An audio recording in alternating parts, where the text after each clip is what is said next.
You've got to remember that stand with the grain, right? Stand with the grain. Don't be going against the grain, because if you go against the grain, you're going to tear it up. You've got to go with the grain and make sure it's nice and smooth. This whole time you've been behind the camera, maybe you need to be in front of it, Steve. That would be great if you had like a character. You're like the vaping old man or something. You did that accent, it's all black and white, and you're like, oh yeah, I love this, and it's really good. I don't even know what I'm trying. Thank you for that intro, gentlemen. Welcome to the Amigos Co. It is Monday. Hello, everybody. Inappropriate appropriation. It's Monday / Tuesday on the Amigos Co. Here on the Amigos Co. channel. In your face holes on the YouTubes, we have Randall's Beach Resorts World Gape, or is that pronounced Gape? And also the old blighter from down south, Legion Vape. Good afternoon, good morning, fellas. Steve, where was that accent coming from? What place? The very, very pit of my stomach. Little known, I don't do it very often on the channel, and I don't do it around the house anymore because apparently it really annoys the fuck out of everyone. But I spent most of my life just being that dumbass that does stupid voices, all sorts of stupid voices. And it's a little bit of something that just spontaneously came out. Let's go with the grain. It's got to go with the grind, not against the grind, but to go with the grind. Otherwise, you tear up the fibers. Are you talking about wicking? Is that no? Steve definitely sounds like somebody on PBS, and then it's like made possible by viewers like you. Thank you, and Steve's like, "Well, thank you." I don't know how he's doing the accent. I don't know what I'm trying, but yeah. The worst part is that Steve curled his mustache. It'd be perfect. He'd be like, "Oh yeah, yeah. This right here is some nice beechwood I found when I was walking the beechwood myrtle." Hey folks, welcome back to PVR. We're listening to Jazz Radio. This is the next track from Miles Davis. It is going to be Bitches Brew. It is a wonderful track, so I beg you, please, make sure that you've got your hot tea ready. Make sure your feet are up. Make sure you're sitting very comfortably. The next 28 minutes, Miles Davis and Chick Corea. Bitches Brew. That was both entertaining and slightly scary at the same time. Matthew Welch is saying start deducting points from Steve. Yes. We'll start that very soon. All the points. Yep. Mr. Randall, how are you, man? Living the dream, baby. No. Living the dream. Yeah, I had to take today off work to wait for some repairmen to come. I was telling you before the show. Never came. So, can't complain. Got some chores done. Took the dogs for a walk. Vapped some vapes. Booped some poops. And now I am Sandals Beach Worldwide Resorts. Make sure you check out our brochure. Nice. It's timeshare accommodation. Don't give in to that. What do they call that? Pyramid scheme. Pyramid. Multi-level marketing. That's the one. Sorry, I got it wrong. God, you guys want to buy candles? Yeah. How about you, hippie? You want to buy a watch? Let's little shout outs to some of the people that have devoted their time to watch the YouTubes on the Amigos Co. We got Dan J. I say, Dan J, what's up, man? Look, Lethal Coils is in the house. Yo, yo, yo, yo, yo. We also have Matthew Welch, not the real Drud Butler. I'm not sure what the rest of that means. Hi, Lee. Mr. Robert Young, the Great Wombatsky from South Australia, Mr. Rob, Mr. Ian. Ian's here. What's up? The Irishman's here as well. And we want to send a little hello up into your face hole. Yeah, it's been an interesting week. Legion, did you say Mercury is in retrograde? Is that why everyone's having dangle clacks? I'm having a random guess. I am not a specialist at this, but it seems to me that whenever we're all having tech issues, I randomly say that, and then 2 days later, someone comes back to me and says, "Yeah, that's right, it was." How did you know? I'm like, because everyone was fucked up. I've been having hardware issues. You've been having audio issues. Chris has that face. Of course, it must be Mercury in retrograde. If you guys know what that is, it's like your horoscopes and like your astrology, and like either a Capri Sun or a Red Bull, like that, or something. Yep. You gotta follow the stars. And clearly, you know about as much about it as I do. Yep. I'm a Gemini, so all 12 of us agree with that statement as well. Yeah. Is that the one with the fish? No, it's the twinsies. So you have a twin? I have multiple personalities. Yeah, it's yeah. I don't really. There's angry and old, or not angry and old. That's basically my my personality types. Let's just stop the conversation right there and just get straight into some buffet action. Show us what you're putting in your face hole, fellas. Vandal. So I was vaping on Anarchist Blue, ran out. So in McAlburn, I got Boy Melon Punch, and it's doing a pretty good job. It's very fruity, very summery. And then, of course, in my full setup, I got Anarchist Orange. As you can tell, this is my bottle. And then, top side, every fucking time. Geek Vape, Veep Gape. Would you say Veek Gape? I can't even say it now. Veek Gape. Anyway, yep. Yeah, Veek Gape and the goat. Meh. That's all I got. Steve, what do you got, man? Well, I'm down to the table. Why not? Let's fill another 28 minutes of this. I have brand new, fresh in the door today. It's that Vinci thing from Vupu. This is the one with 18650, if it'll come out. Oh. This little ODB wrap there. I got two of these. One's got the built-in battery and one's got the external. As far as I can tell so far, they are pretty much the same thing. Lots of fingerprints there, but you probably can't see them all. Yeah.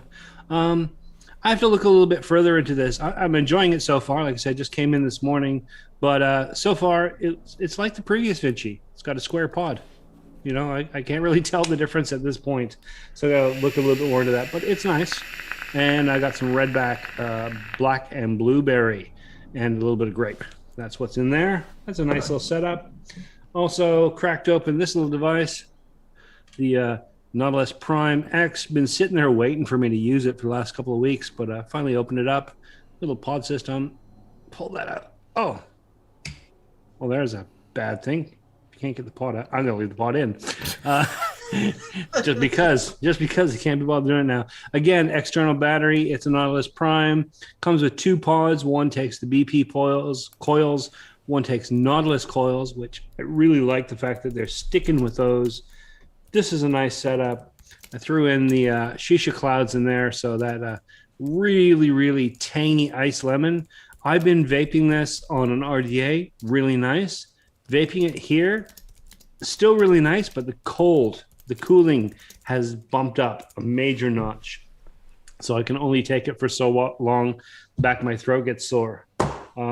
Still rocking this device, the Obelisk 120 with the Geek Max, Z Max tank. What the hell did I put in there? I don't remember. Stuff. Was it this one? It was this one. Pistachio vanilla latte.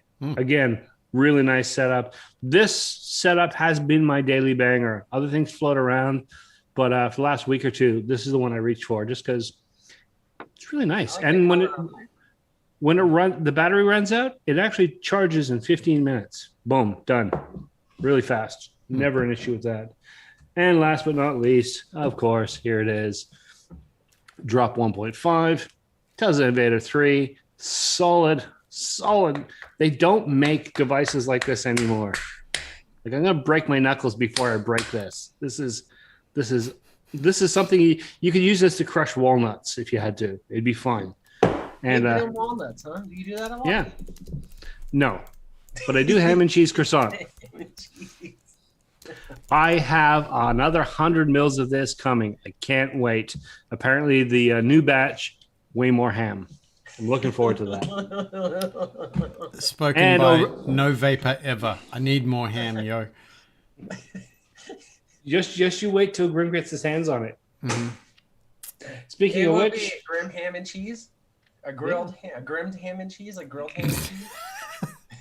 I like it. And then with some Legionnaise on top, and I'm interrupting Adam. What's your buffet, man? I'm sorry. Yeah, I don't have much today. I've got the box of billet with the panda inside, little bridged action.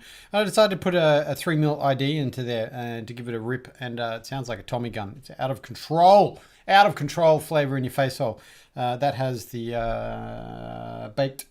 backed sugar cookie in there. I adore that e-liquid.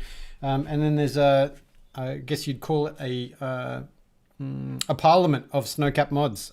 This one is the Denali 20X700, the usual banger Nightmare 25 on there. In there is also backed the banana cream. What's it called? Banana cream beauty. I've got that, and this one is the soon to be released, or it is coming out soon. I think pre-order is up on the website, snowcapmods.com. Action. That's the Avalanche 2 V2 20X700 swank it in your face hole. But yeah, I'm rocking it in with Nightmare 25 with a couple of big banger coils in there.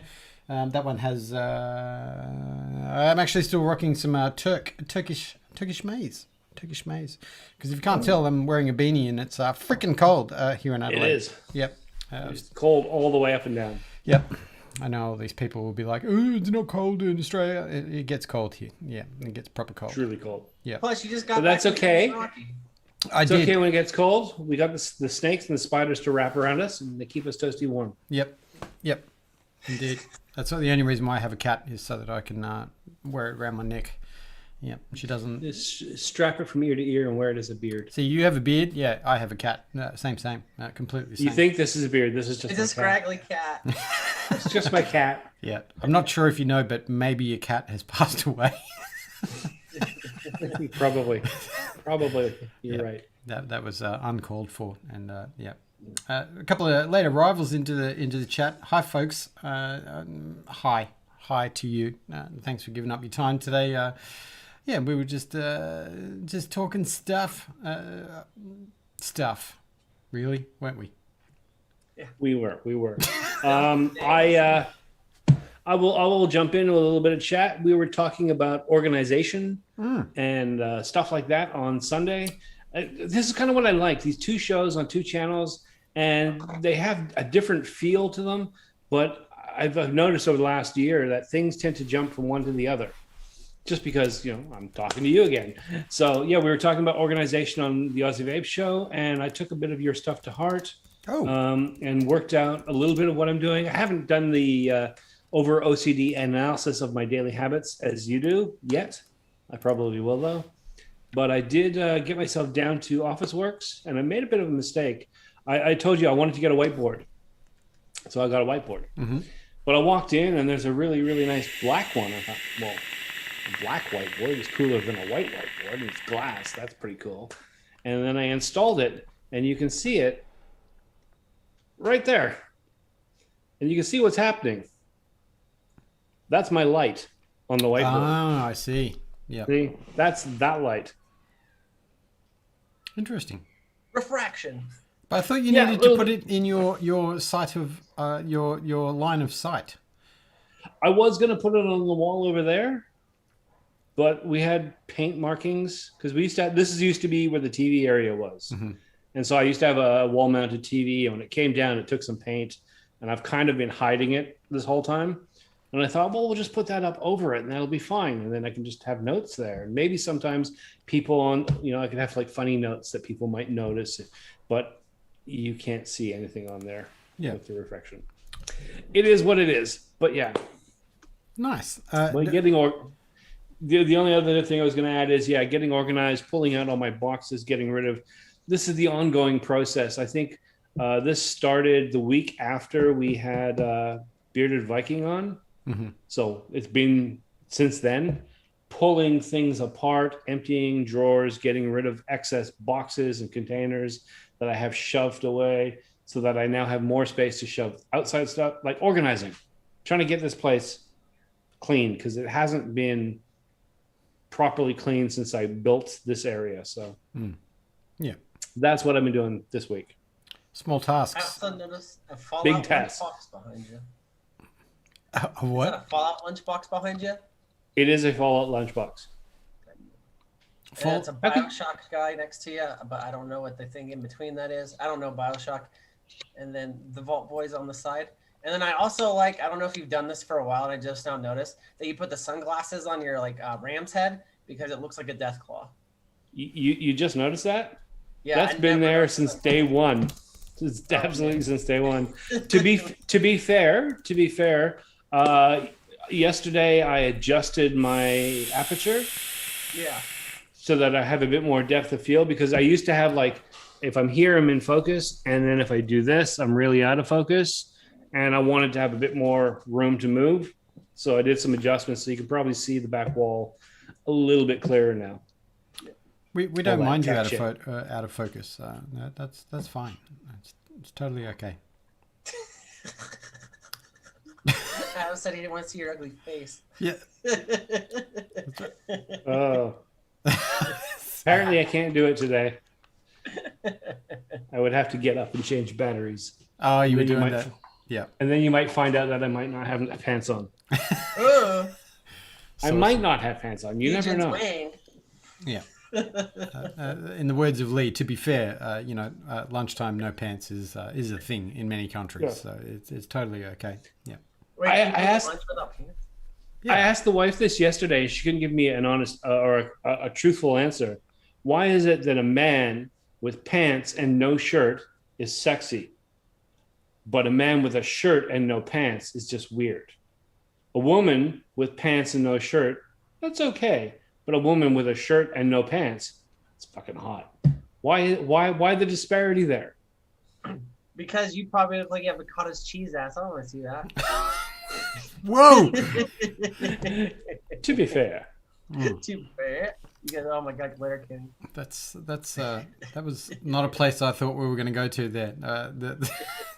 Hey, we always end up there somehow. Wow, cottage cheese ass. That's something that is that what you said? Yeah, that's intense. Yeah. Do a transition on that one, Adam. Let's see it. Yeah, I got nothing. Speaking of cottage cheese, perhaps we should move into the motivational blah blahs early today. Let's do that early today. Really? Yeah. Are you trying to change the topic? Are you? Yeah, a little bit. Let's do that. You can even motivational blah blahs. I just realised that my little bumper there is cutting off the screen. So good job there, Adam, and the technical department.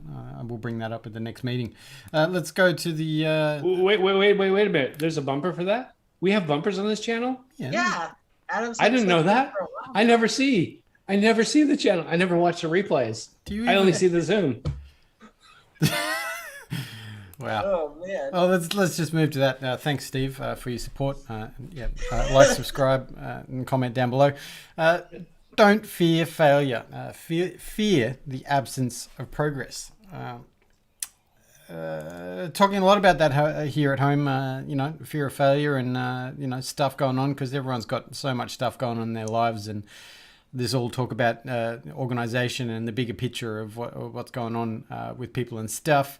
And, you got to try. You just got to try. And I don't really have much to talk about that. I didn't want to give you a story of, what made me think about that. But that particular quote is, something that I really think about a lot because failure, self-sacrificing thoughts, all of those kind of things is very, very common. And, it's not often quite talked about, but people you got to try. You got to do stuff. You got to step outside your box. So, yeah. Well, you never learn always thinking that you're doing everything right, because if you're doing something all the time and you're always thinking and no one ever gives you constructive criticism on it or tells you could do better, you're probably not doing good, and they're steering your feelings no matter what it is. And if you don't know where you can make up for your lack, someone else can come in just in a professional aspect and do that, or in a personal aspect, it'll push people away because you live in a dream world where you're thinking everything's okay.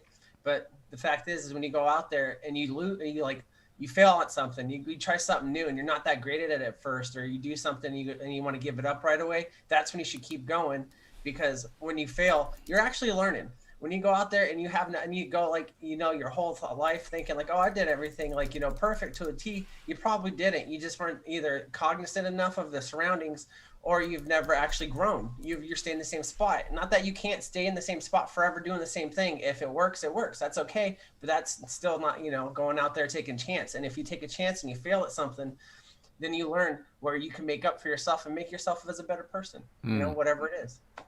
100%. Well, someone told me a long, long time ago, and it didn't make sense when they told me, and then they explained sort of more in depth.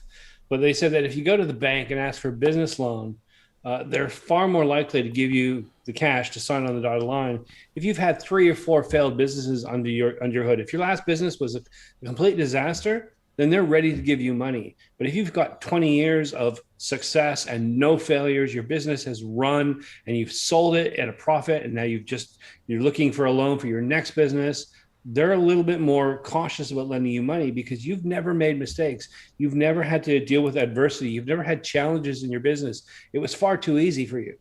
And so you're actually a risk. You're as much at risk as someone who's never had a business. You've learned nothing.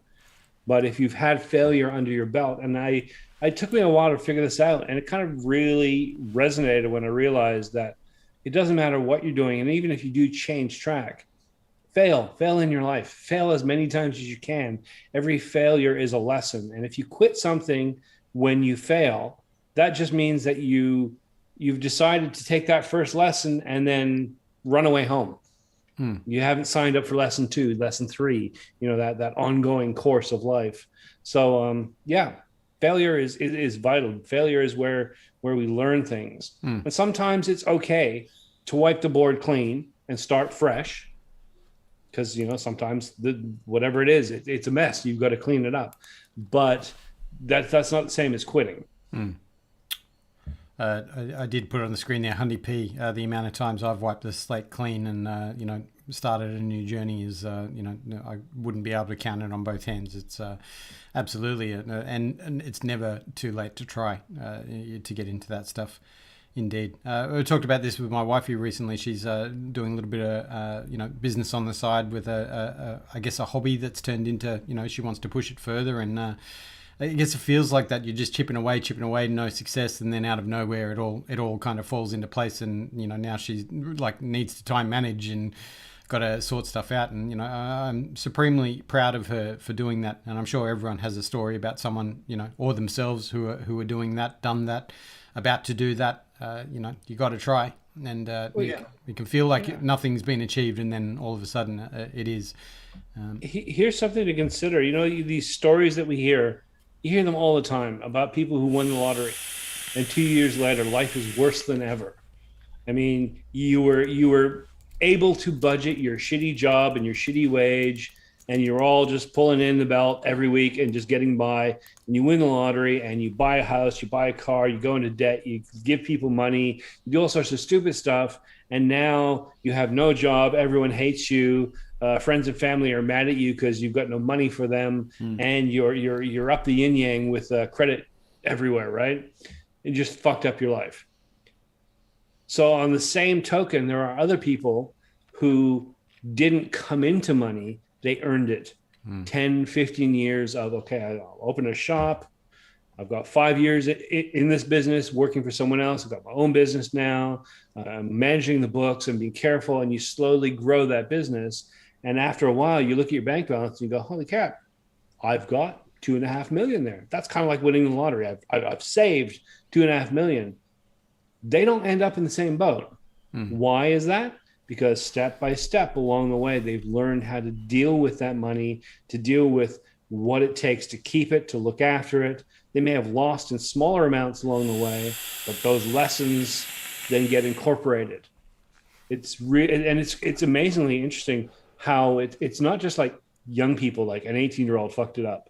We're talking about, side by side, 50-year-old businessmen, 50-year-old lottery winner. The 50-year-old lottery winner is just as likely to fuck up their lives as anyone else, if they haven't.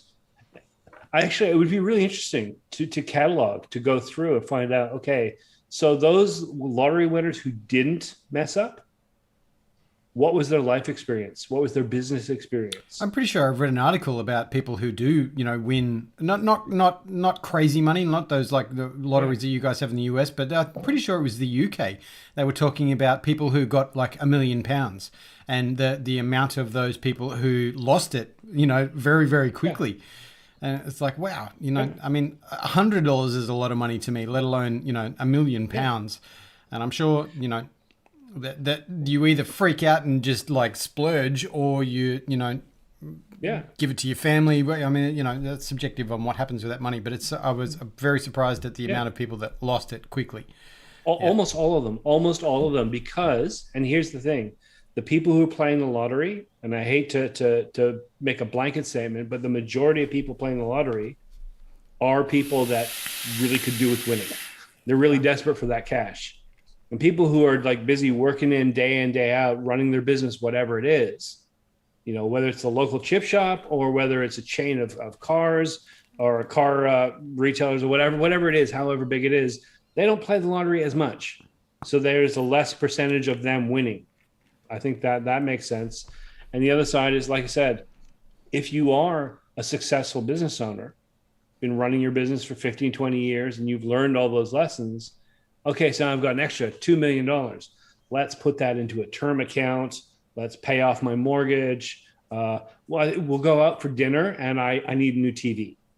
That would be it. And then the bulk of that capital gets reinvested into the ongoing, because they've learned how to manage money. Whereas, I've often thought about that, the daydream of coming into serious coin and that whole situation. It's already basically planned for in my brain of what I would do, but I actually think I would be working harder to, because you could finally do those things that you wanted to, or, help others in their business or their ventures, whatever they're doing. All new drills. That's it. All new drills and a new table. Yep. I'm going to make the best coils. Yep. Yes. It's interesting, that conversation. Just a slight interruption there. Mr. Coils, fellow Australian, is saying he's hitting the big 50 this week, this Thursday. Ooh. Dude. I guess 50 is a big one, right? In my brain, hitting 50, whether you complain about it or not, that's a big big thing. It's a milestone. It's definitely a milestone. Yeah. So happy birthday for Thursday, bro. Yeah, man. Yeah, that's going to be crazy. And tell us in chat what you're doing. Are you getting crazy, or are you just going to bed? Because that would probably be me. That's the 50th birthday celebration. It's the early bird discount at the diner. dinner at 4. Yeah, home by 6. Episode of Matlock with a blanket over your knees. If you're feeling crazy, might go NCIS. Then it's off to bed. 7 p.m. Got to get up early. Yeah. Feed them chickens. I wake up at 6:45 every day now, and I feel like an old man. You are an old man. Like 10 o'clock at night, I'm sitting there on the couch, and I'm like, change the channel. I'm like, I was watching that, I wake up out of the sleep just to complain. It's like, it's not even nothing's on anymore. It's like infomercials. I'm like, don't change it. I go to bed so early that even now my 6-year-old son is like, oh, because when I go to bed, it's his bedtime, and it's always a throwdown. He's like, oh, I was like, well, yeah, it's 1 minute past 8. It's way past your bedtime. Yeah. Oh man. But what we were talking about with the failure thing, not like, accepting things that might be challenging and everything like that. Like, I've talked about this before, I'm pretty sure, on the channel, but I'll be dead honest. Like, when I took the photography job for Local Vape, I had no idea about social media marketing. I had no idea about advertising stuff. You know what I did? I took decent looking pictures, and most of my portfolio that got me the job are all pictures taken on my iPhone. I'd even mostly on my nice camera set up. No, it was even a nice camera. I had a Canon T3 at the time. Yeah. And so, I took that job, and I got to tell you, for the first 6 months, that was the most stressful time of my life, because I was like, what the fuck am I doing? But as you see here, it turned out to be something like a fruitful thing. So just from a personal experience, going out there and having that fear of failure is what's going to make you want to do better when you continue to do the things that scare you. You know what I mean? When I'm telling you to go run out in traffic or something, or do backflips over motorcycles, unless you're in Cirque du Soleil and that's your thing. but like take that chance on something that you think that you're not going to be great at, and don't ever use a reference of getting into physical shape as a reference for doing outside projects, because getting into shape is way harder than it is to do anything else. So if you let yourself go on that, that's fine. Everyone does it, but on something that's like a personal interest or a hobby that you have, expand your mind, get out there and try it. You know what I mean? Fall in the dirt, proverbial, whatever the fucking word, whatever the damn word is. I can't think right now. Go out there for a lack of words and just fall in the dirt, get muddy, and then go and wash yourself clean of that by learning something new. Yeah. I think the thing is too, there's another aspect to this that I think most people, when they finally get to like step one of whatever it is they want to do, imposter syndrome kicks in. They realize that I'm a fool, I'm an idiot. Why the hell am I doing this? Everyone can see that I'm nothing. I'm just a big fraud. And it can be one of the worst challenges that you're going to have to overcome, because it does really crush down on you. If anxiety is an issue, it can really push you away from trying. The first step out, and then first moment of success is enough to scare you to run away. It's what you do with and what you deal with those things. Don't deny the imposter syndrome, but it's whether you hide from it or embrace it. For me, imposter syndrome meant that I had to work harder to defeat it, to overcome it, to no longer, it's fake it till you make it. I'm an imposter, but if I keep doing this, eventually I'll be good enough. Yeah. Rather than repetition is the key to building a skill, no matter what skill it is, and you go out there and you do things where you notice where people that you might want to be like, or people you aspire to be like, do things, try a little bit of what they do, but don't do that forever, because that's what they're good at. Use that as a stepping stone to be good at what you are. You know what I mean? Go out there, like, with photos and stuff like that. I used to think I wanted to shoot like hot tattoo girls all the time. I got to tell you, it turned out to be fucking miserable. I didn't like it. I don't like beauty people. I don't like listening to people talk about their lives. No offense to anyone out there. It's just usually I got the bad end of the conversation where I was like the gay best friend that didn't want to be their gay best friend. You know what I mean? And like, not like touching booze, but just how they would overshare things with me. And it seems like, it's a glamorous life to live out there, taking pictures of hot chicks all day. And like, not to be mean to these chicks that have their problems, that's cool, but some of them just get too friendly and overshare. Me personally, you guys see how little I actually share about my personal life on social media if you followed us for a while, you know what I mean? There's some things where I'll bring up, but for the most part, you guys don't really know much about me because I'm more of a private kind of person. So that just wasn't right for me. Not that it's not right for someone else. And then I moved on to doing nature stuff. And then no one wants to really see that kind of stuff. You know what I mean? And then I moved on to vape. No one really wants to see. No, I'm kidding. But, you just move on and you find the next step and the next thing. And now, I'm using iMovie to chop sloppy videos of, French fries and stuff like that together for this channel. Or you see the Dumb Friday Fallout ads we do. You know what I mean? And now I'm really enjoying it because of everything I went through to get to this point. And that's the point of it, is like, you can't be afraid of the fear that you won't get there if you don't try. I think you also brought up you glossed over a point there as well, learning when to let go. That's a huge one, and I openly admit I have separation disorder on those kind of things. It's when you devote a lot of energy and time, and in your brain this is it, and then you realize it's actually not it when you're halfway through it, or it's very hard to step away and say no.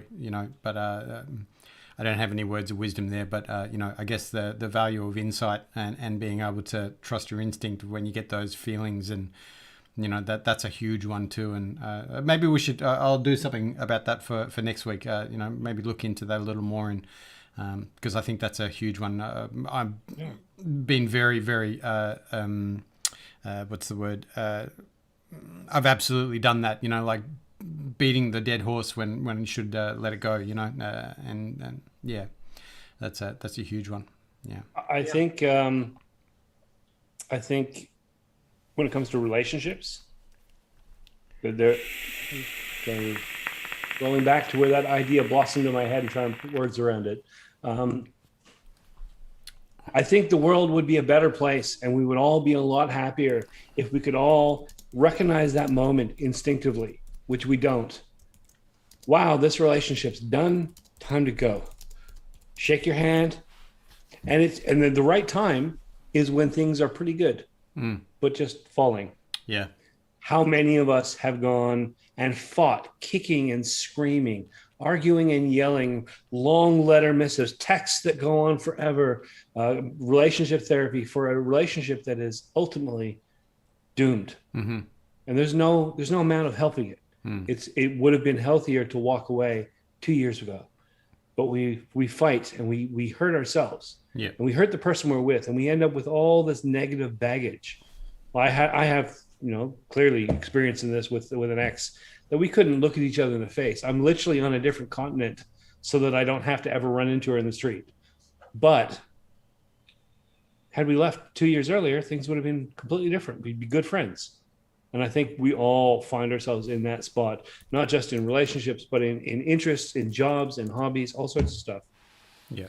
Knowing when to draw the line and go, okay, that's it. Yeah. I draw the line constantly with the vape gear that I accumulate.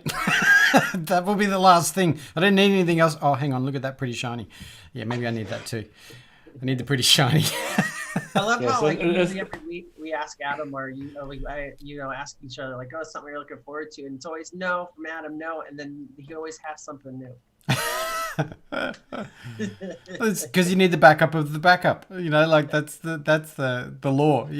Yeah. I was just talking to someone about that yesterday, and the conversation about people getting into vaping, and inevitably it always comes down to get a spare device, and the question is why, and it's like, well, you don't want to get caught without, you flush a device or you break something and then you got nothing else and you go back to a packet of cigarettes. And I have 17 backups, so I'm good. Yeah. But probably need the 18th. Yeah, no, I'm joking. 17 backups for each of the 39 different devices you're using. Yeah. Currently. And then a backup for the Addy. Got to have 2 of those, and got to have one in each color, so matchy. No, I don't have that much vape gear. Do you have any devices in your beanie that you're hiding now, Adam? Do we got to ask now? No. A couple caliburns fall out? No, but normally when I wear this beanie, people say I look like I'm wearing a condom on my head, so I appreciate that no one has said that in this stream. I have. Now we're thinking it. Yeah. Well, normally it's much more rooster head, but I've pulled it down. You can't quite see on camera, but there is a little bit of hiding that reservoir tip. Yeah. Indeed. Thank you, Steve. 10 points. Yeah. Yeah. Getting back to birthdays, there's a lot of people coming here. What's going on there with, so what are we now? We're May, June birthdays. Does that go back to August? Is that moment of conception? August, September? Yeah. Well, if we're Australian, I guess that's when the weather starts getting a bit nicer. Starts to warm up a bit. Backwards in time since it's Australia? Yes. No. Yeah, that would be August would be backwards in time. Yep. If you go all the way around, because time is a circle. Yep. I don't think that's real. Time's flat, man. No, but June. It's funny. Mr. Coils just said that June is normally when I think about my batteries because it's financial time, tax return time in Australia. I guess end of the year and all that sort of thing. So batteries. Good point there. The amount of batteries you need to fork out for. Have you thought about your batteries at home, folks? Have you thought about battery safety? And there was a little PSA there. Can I ask you, Adam, how many batteries you have? No, not as many as you'd think. Actually, yeah. So I want to see what I imagine Steve has probably the most because of what he does. But how many batteries do you have then, Adam? That are working batteries that you keep in rotation? Yeah, all of them. I don't keep ones that should be passed on to the next life. The only ones that I don't use as regularly now is my 18650s, and I did have 8 pairs of those, but 8 pairs, 16 batteries. Okay. Yeah, but those are married pairs, so I don't split them up. I have been splitting them up. There's a few of them that I've split up strictly for I don't know, man. You said they're married, but I've never seen a ring clock battery port. Yeah, if you like it, you got to put a ring on it. But maybe 10 21700s. That's the only other battery I use. 10 21700s. All right. Steve, what about you, man? I have lost count. I actually have about 14 in a cart right now. Yeah. That's been sitting there for 2 days. I'm going to pull the trigger this afternoon, get some new batteries. I was just waiting to see if something more exciting came on the site so I could add it to the cart before I ordered. Because, getting a box of batteries. Yeah, it's batteries. Another charger. Yay, new batteries. I've only got 4 AT650s. That's it. Yep. That's not enough. How long have you owned them Absolutely. for, Vandal? What's that? Say that again. How long have you had those batteries, though? 6 months. I actually did. Okay. I was a responsible vapor and went and bought a new 4-pack and then got rid of the old ones. Yeah, good for you. Yeah. I believe that was the last time we had this conversation on the show. You went, holy shit, my batteries are old. I gotta go new ones. Yeah. We lost a Patreon and 3 thumbs down on that video because Vandal was overstressing his batteries. But speaking of batteries, I was very generously sent a device by Mr. Birdman here in Sydney, a little series device. So I've got some building to do after the show today, and I'm gonna build a series VAP. I'm a little bit excited about that and get into some series. Got to try all the VAPs, and I've VAPed a series, a few times before. It's not something that I regularly keep in my rotation, and hence why he very generously sent me a series tube with batteries to match, because I that was a big concern. I don't have appropriate batteries if I wanted to run something in series, because I just don't run series, and so I'm a little bit excited about that. And, so something different. How low are you going to build on it? Not very low. It's more a case of a bit of two science involved. I want to see what I understand the situation of a series vape, and I've vaped it before. It wasn't really kind of my all day situation, but I'm going to go down that rabbit hole with a little bit of trials. I guess let's call it trials. I hate when people saying I'm testing this. It's like, well, what's your protocol? Tell me what your protocol is. Just building something and then going, I'm testing. Yeah, that's not testing. Sorry, I'll get testing. Sorry, using. Yeah, sorry everybody. I'm using. This. Yeah, but I'm interested because series is a very popular way that people like to vap, and so I'm gonna get into it for a bit. In the chat, Mystic on the battery comments, he says I have 2 sets per device that I use. Doesn't use all the devices that they own. And then let's see right here. Matthew Welch has 3 married pairs of 18650s and 4 single. And I always forget about people having single batteries because I've never been a tube mod guy. You know what I mean? I've never been a mech mod person. But it's not just that. I mean, there's lots of things. I mean, this is a single battery device. Too, that's fair. This is a single battery device. Besides you, Steve, because you have to for your reviews, does anyone really enjoy a single 18650 battery device? Lots of people do. Yeah. Lots of people do. Wow. Wait, I'm new to vaping, I guess. Way to generalize, bro. Wait a second. Let's roll back on this. There has been this thing for the last year and a half, pushing for the 21 and the 21700s and the 21650s. Like, why didn't they come out with a dual 21700 version, et cetera, et cetera? Let's be clear. Those batteries are bigger and they carry more charge, but they still charge to the same nominal level. They still output the same nominal level. Really shouldn't make a huge amount of difference which version you use. It's just how long it's going to last. Yeah. Yes, that's not 100% accurate. There are some differences, but experientially, unless you're measuring the actual output, it's not that much difference. I actually have noticed just over the last little while, and I'm sorry to tell all the 21700 fans, your time is over. The 18650 is coming back. No. Yeah, it is. No. It's totally coming back. Look at all the devices that come out in the last month. They're almost all 18650 devices, dual and singles. Small little devices, pod systems, rebuildable sets, squonkers. We're starting to move back towards that. I'm not saying the bigger batteries will disappear, but we'll have those 2 streams.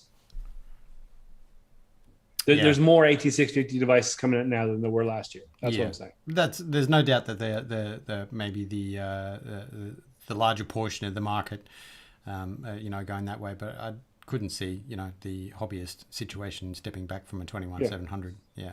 Oh no! Like I said, it's not going to disappear, and the mech mods probably will move to and stay there. Mm-hmm. Yeah. But when it comes to the dual battery regulated, just in terms of size and lightness alone, from the consumer and the manufacturer's perspective. Like I like a dual 21700, a big beefy box, lots of power, lasts me all day long. Don't need to carry extra batteries. I like that.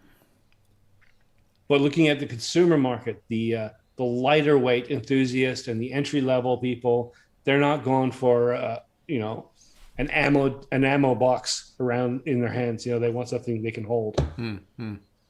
I'd like to hear what everyone else thinks about Steve's comments there, which are totally incorrect. Let's just make sure. No, no. I don't mind, Adam. You can be wrong all you want. No, yeah,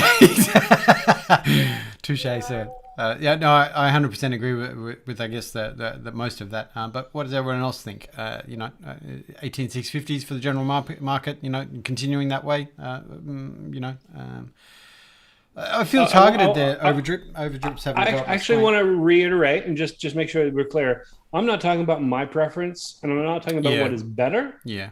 I'm saying I'm looking at the devices that are coming out, and they're all 18650. Single or dual. Yep. The mass-made, mass-produced, mainstream, regulated devices, whether it's a pod mod, 18650, 18650.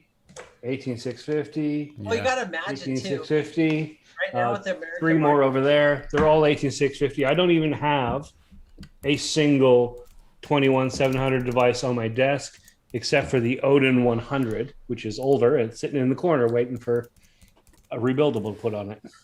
Well, you got to think too with like the market aspect of what's going on right now, especially because the U.S. market is different than everywhere else. Besides, like Australia, you guys have a lot of the same similarities as us, as far as like the devices that are like to be used and stuff like that.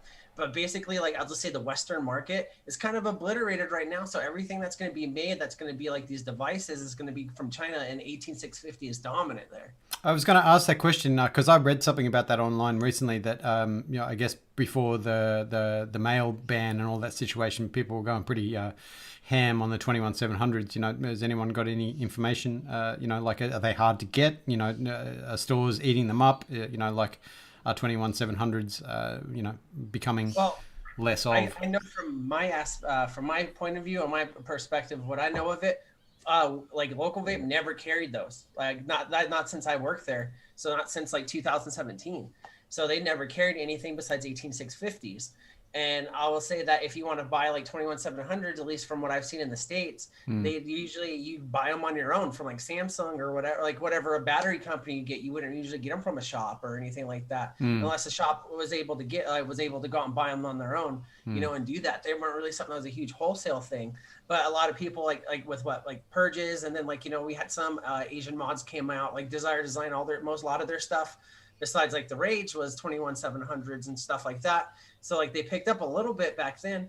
But as far as like anyone not using them, in my experience of working at where I work and having people come in from like MTurk to Homeboy OC, I've never in between all these people that are pretty heavy in the vape thing, I've never seen anyone use anything besides 18650. Interesting. Yeah.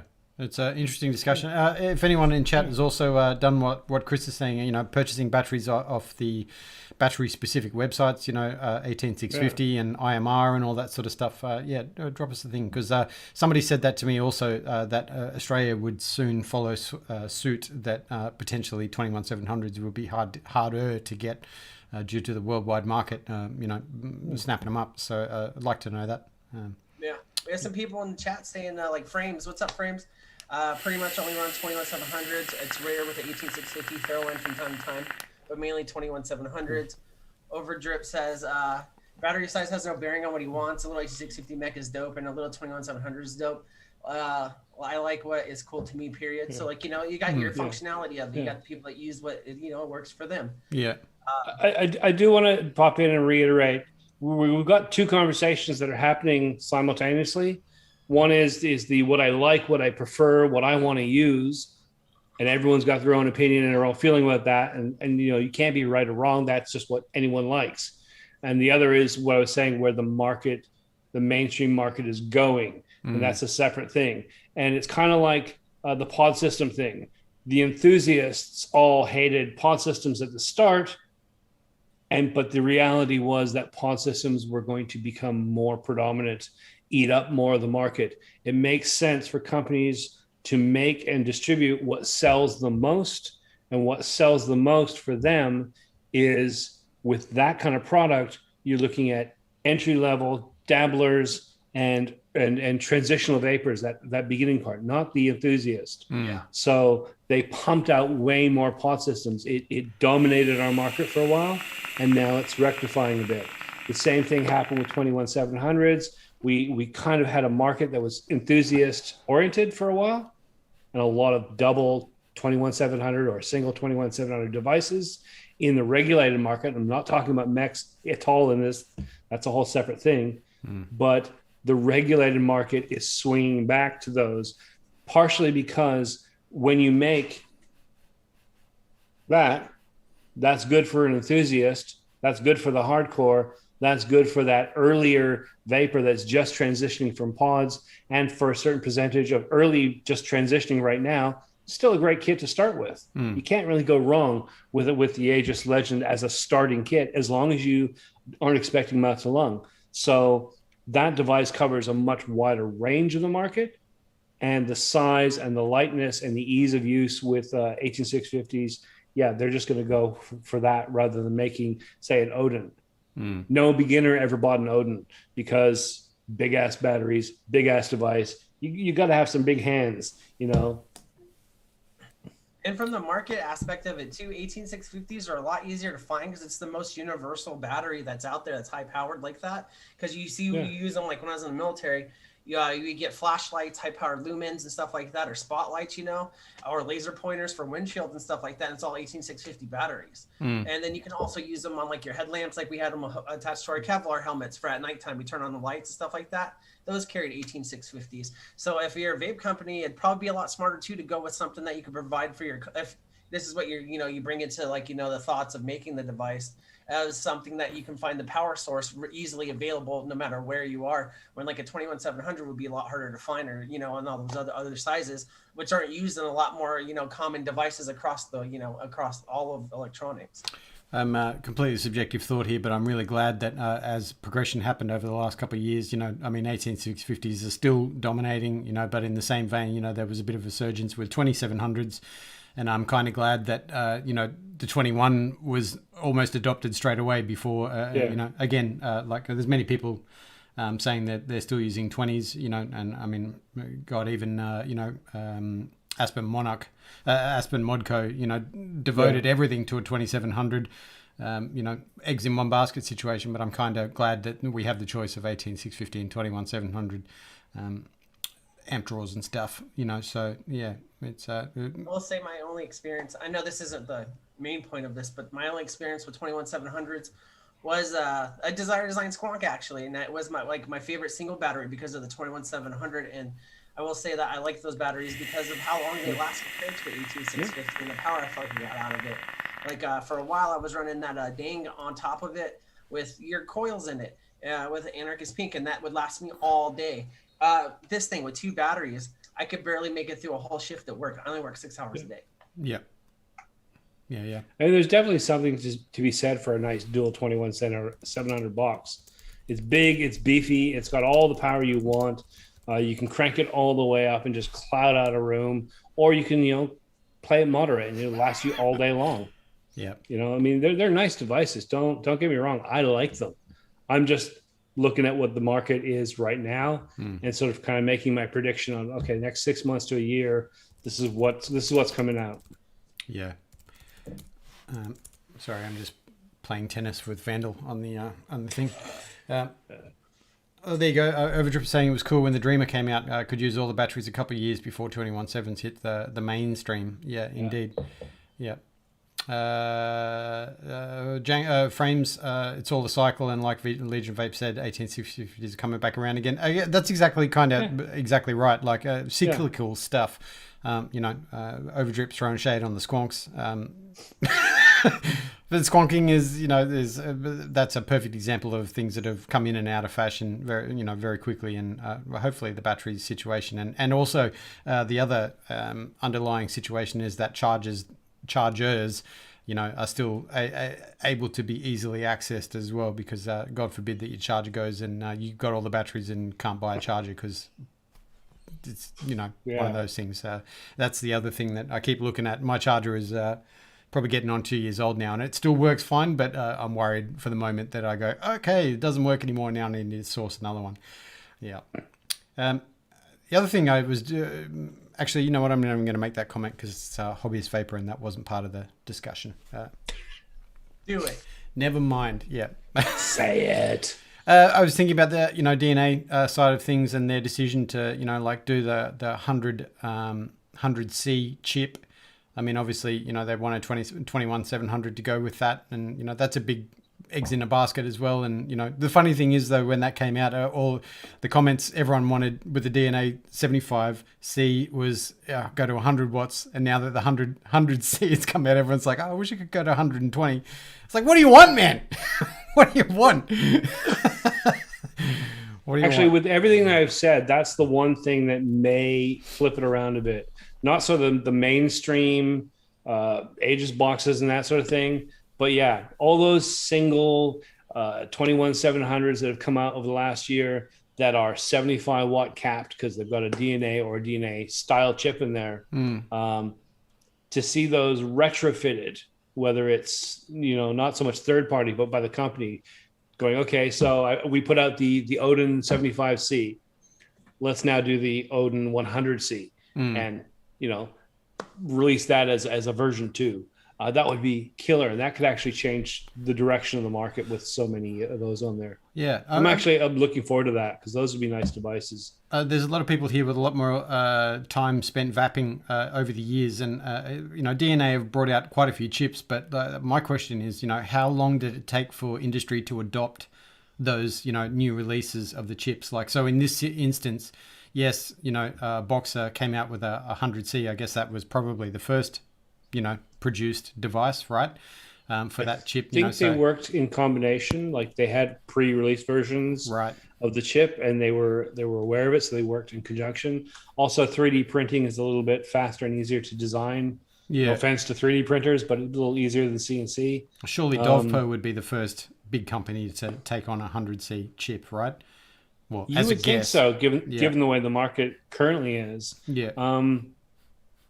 If DNA were smart, and it depends on technical limitations, but if they're smart, they've designed, and I don't have my hands on one to compare, but if they're smart, they've designed it to fit the same specifications, the same depth, the same width, the buttons in the same position, the screen the same size, etc., so that if someone was designing right now a 75C and they see that come out and they go, oh, for $10 more a chip, we could just buy those and put them in. That's a unique selling point. Body's pretty much the same. I mean, wouldn't you, right now, if you were designing a 75C and 100 would fit, you might switch to be on top of that. So hopefully they've designed it to be, what's the word? Backward compatible to the spacings? Yeah. I remember watching, I don't know, I think it was a release video with a gentleman from Evolve, and they were talking about the 100C chip, and that, the Rona put all that in its tracks because they were struggling to get the materials to build the circuit boards. Yeah. So it would have been an interesting thing there as well. I've got a comment about the Lost Vape situation. Am I right in saying that Lost Vape has only released one 21700 device, that the Mirage or whatever it was a few years ago? They haven't done another 21700 since then, have they? Off the top of my head, I can't remember. So would they even bother with the 100C if it... But I'll be honest, I get a bit confused because there's now 2 versions of Lost Vape. 2 completely distinct and separate companies. Yeah. And there's also the DNA and the whatever the hell it's called, their own chip. So I get a little confused about their offerings at this point. It's like I honestly don't know. Is this Lost Vape or is this Lost Vape International? Lost Vape Limited. So that this is the Lost Vape. There's also the other version. So I get confused. Lost have lost their vape, so to speak. Yeah. That was a really, really poor joke, and I will minus 25 points off myself. Interesting. Fellas, we're kind of coming up to time. I'm not saying we should end, but what's coming up this week? Tell everyone what you got coming up this week. Go ahead, Steve. Tomorrow I'll be, of course, doing my coffee show in the morning. It's what I do every Wednesday because it gets my day started well. And then I'm going to continue cleaning up my office. Somewhere in the meantime, I'll find time to do 1 or 2 reviews, but I haven't planned that out yet. Got the where is it? There. Got the blackboard. Gonna write it down. Gonna make sure it happens. And then on Sunday we have the Aussie Vape Show, episode number 52. We'll be having a very, very special guest, Sam, the vaping bogan himself, will be on there. We figured it was only right he was there on the first episode. He should be there on the last of the season at least. And we'll try and keep that pattern going for another year or two. We'll see. But yeah, we'll be celebrating 1 full year. There will be no clip show. Adam threw out the idea, and I started tabulating in my head how long it would take to download every episode and then watch through it double speed looking for good bits and clip them. I don't have an intern. If I had an intern, that's what they would be doing right now. There will be no clip show. But yeah, we'll just be celebrating the good times, the fun times, the sad times, the Aussie vape times. That's pretty much it for me for the week. Chris, what are you doing? We'll be back for the Friday Fallout this weekend, and I'll be back Monday show. That's all I got. Nice. I know it's not that exciting, but it is what it is. It is what it is, man. It is what it is. What have I got coming up? Obviously, Sam and Squidly and Stephen of Legion Vapes fame on Sunday night. That'll be a big one. That'll be really fun, actually. I think I just had that vibe that it's going to be lots of laughs, lots of belly laughs, because Sam's always he's a bit of a smart character, that guy. He's got some jokes up his sleeves. That just should be fun. Yeah. I'm back in the shed after this. I've got coils to make, so I'm excited back into the workshop. I also have other news coming out very soon, which is very exciting. Can't say much about it yet, but stoked, and hopefully, gets puts the pencil in your puts the whatever that expression is. No, I'm not even going to go. Engorged. Yeah, indeed. But yeah, that's all my news. We want to shout out a big love to everyone for giving up their time and coming in, and yeah, that's it. Should we? Have yourself. That's right. Interrupting. Yeah. Vandal saying there, X1 to apply for Casting Couch Legion Edition. Yeah, that will be on the PM time only. Yes. That's right. Matthew Welch, yeah, no reviews, man. What do you? I don't do vape stuff. You know what? Fine, I'll do a review this week. I'll review this cheese mac I made. Pasta. Yep. You should do reviews on this channel. You should do reviews of anything and everything but vape stuff as you find it. You should go find off-market brand craft dinner and review it.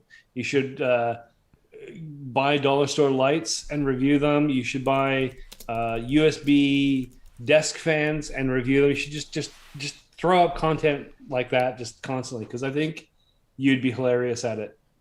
Instead of doing stuff that I buy, I'll do oh, look at this leaf I found on the ground. It's not very crunchy. I give it a 3 out of 10. Yep.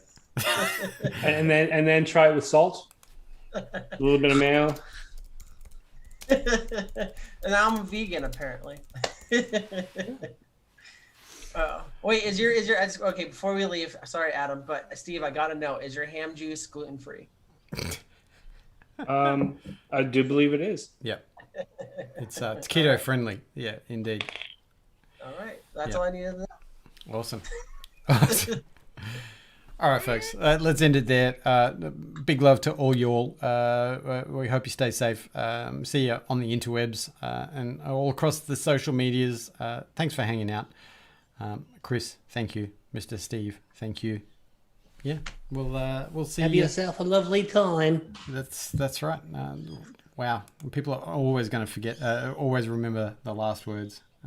Big love, everyone. See you next week.